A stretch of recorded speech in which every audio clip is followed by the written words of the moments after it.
નમસ્કાર ખેડૂત મિત્રો, હું Chandresh Prajapati soil plus organic ફર્ટિલાઇઝરમાં છું. હેડ ઓફિસ આપણે બાયડની અંદર છે. શેઠનું નામ છે ડીએ ચૌધરી, દીપેનકુમાર અતુલભાઈ ચૌધરી. એ પોતે એમનું વતન છે રડોદરા ગામ. એમની આપણે પ્લાન્ટ ભાવનગરમાં છે. એની અંદર પોટાશ બને છે, ડીએપી બને છે અને દવાઓ બધી ભાવનગરની અંદર બને છે. સેન્દ્રિય ખાતર છે આપણે આણંદ જે પેટલાદ છે ત્યાં બને છે. ટોટલ 20 કન્ટેનર સેન્દ્રિય ખાતર છે. એમાં 4 પ્રકારના ખોળ આવે છે: દિવેલી ખોળ, લીંબોળી ખોળ, સોયાબીન ખોળ, કંજરીનો ખોળ. 4 પ્રકારના બેક્ટેરિયા આવે છે: પ્રેસમોડ આવે, છાશ આવે, ગૌમૂત્ર આવે અને બોન પાવડર આવે. અને કાર્બનિક તત્વો આવે છે, જે કાર્બન છે, હુમિક છે, ફુલ્વિક એસિડ, એમોનિયમ એસિડ, એવા બધા ટોટલી 4 જાતના કાર્બનિક તત્વો નાખેલા છે. 50 કિલોની બેગની ભરતી કરેલી છે. અને આ ખાતર તમારે લેવું હોય તો બુકિંગ કરાવવાની સિસ્ટમ છે. 1 વીઘાની અંદર તમારે બટાકાનું વાવેતર હોય તો છાણિયું ખાતર આગળ પાછળ વર્ષમાં નાખેલું હોય તો તમારે 5 થી 6 બેગનું પ્રમાણ છે. અને છાણિયું ખાતર બિલકુલ નાખેલું ન હોય તો 8 થી 10 બેગનું પ્રમાણ આવે. ઘઉંની અંદર 5 બેગનું પ્રમાણ આવે. એ રીતે છાણિયું ખાતર નાખેલું હોય તો 3 બેગ નાખેલું. મોસ્ટ ઓફ આપણે આ બટાકાની અંદર વધારે ઉપયોગ થાય છે. આ ખાતર નાખેલું જમીન તમારી પોચી થશે.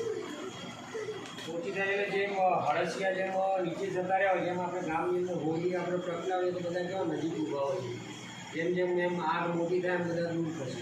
એ રીતે આપણે જમીનની અંદર જે કેમિકલ નાખીએ છીએ એટલે હળસિયા જે છે એ બધા જમીનની નીચે જતા રહે, 10 ફૂટ 5 ફૂટ નીચે જતા. આ એક જાતનો જમીનનો ખોરાક છે.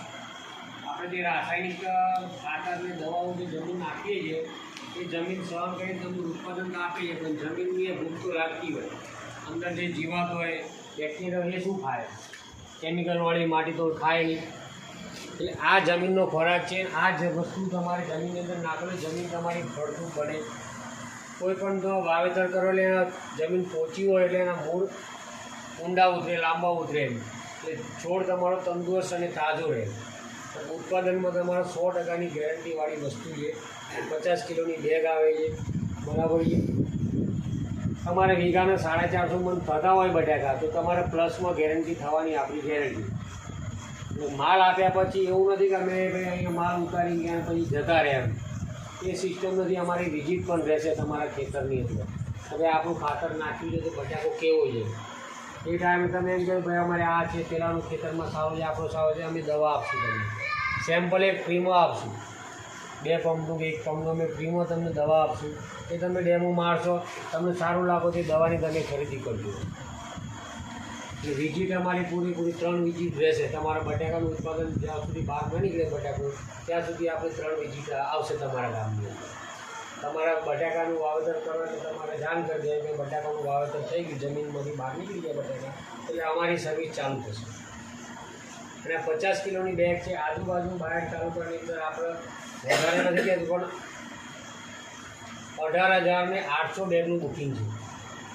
રણેચી કહો, સુંદરપુરા કહો, ઝેરની અંદર કહો, સોયલામાં કહો, ટેનપુર, અબલિયાળા, બુડાસર, વાવ, પડુસર, હરસોલ, તલોદ, પછી ધનસુરા, દરેક જગ્યાએ આપણે 18,800નું બુકિંગ છે. અને આ કંપની નવી જ છે, કોઈ જૂની કંપની નથી. વસ્તુ સ્ટાન્ડર્ડ બનાવેલી છે. ગઈ મગફળી સિઝનમાં કંપની આપણી બાયડમાં ઓફિસ ચાલુ કરી છે અને વસ્તુ સારી બનાવેલી છે. તમે લોકો બધા સેન્દ્રિય ખાતર તો વાપરો જ છો. આ કંપનીનું નહીં તો બીજી કંપનીનું પણ વાપરવાના તો ખરા જ, બરાબર છે. તો બીજી કંપનીનું તમે વાપરો, અધર કંપનીનું, તો ભાઈ રાજકોટનો સેટ હોય કે કોઈ જુનાગઢનો સેટ હોય કે અમદાવાદનો સેટ હોય, તારું કંઈ પણ પ્રોબ્લેમ થાય તો તમે એને શોધવા માટે જવાના નથી. અને આ સેટ જે બાયડમાં ઓફિસ છે, બાયડમાં રહે છે, તમે એની ટાઈમ ગમે ત્યારે તમે અડધી રાત એની ઓફિસમાં જઈને ઊભા થઈ શકો તો ભાઈ તમારું ખાતર નાખવાથી અમને આ પ્રોબ્લેમ આવે તો તમે અમે તમારા ખેતરમાં ચાલો, એટલું તમને બેનિફિટ થશે.